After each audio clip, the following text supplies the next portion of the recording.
এ তুল লাগছে তোরাইতে কোন সময় তাই বই রইছি। এত ইমার্জেন্সি ডাকলি কোনো সমস্যা হয়েছে নাকি? আরে না, এবার তো এলাকার সবচেয়ে বড় গরু কিনছি, এটাই তো করে দেয়তাম লয়ে গেলাম বলে। আমগর গরুটা কম বড় না, 2.5 লাখ টাকা নিছে। কালারটাও সেই পুরা কালা কসকুচ্ছিয়া। এই বছর দেয়া যায় এলাকার মধ্যে তোরাই সবচেয়ে বড় বড় গরু কিনছস।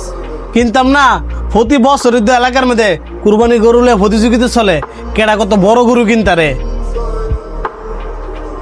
কিন্তু বন্ধু তোর বাবা কিন্তু বেকলামি করছে, এত টিয়া থাকা সত্ত্বেও ছোট্ট একটা গরু কিনছে। অনেকটার মালিক হইলে যে বড় গরু কুরবানি দিতে হইব, এই কথা কিন্তু বন্ধু কোন হাদিসের মধ্যে লেখা নাই। এই যে তোরা গরু কিনা লইয়া এলাকার মধ্যে প্রতিযোগিতার নামছস, কার বড় গরু কার ছোট গরু, এগুলো কিন্তু ঠিক না।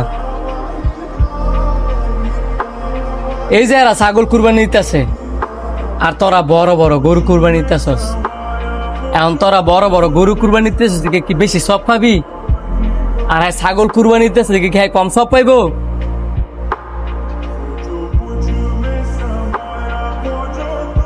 আল্লাহ পাক কিন্তু কয় নাই যে তোমরা বড় বড় পশু কুরবানি দাও।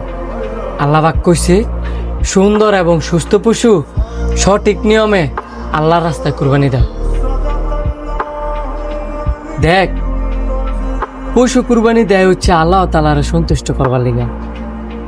আর আমরা এমন একটা জেনারেশনে হয়ে গেছি, আল্লাহ তাআলার সন্তুষ্টের দিকে না তাকায়া আমরা প্রতিযোগিতা করি কে কত বড় পশু কিনতে পারে, কে কত বড় গরু কুরবানি দিতে পারে। এই লোক দেখানো কুরবানি দুনিয়াতে সীমাবদ্ধ, আল্লাহ তাআলার দরবারে কবুল হবে না।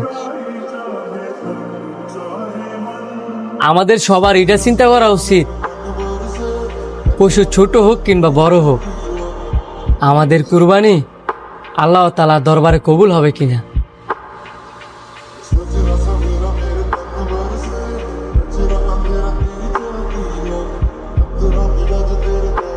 আমার কথা কিন্তু আবার মন খারাপ করিস না। লতাগর গরুটা দেখতাম যাবো।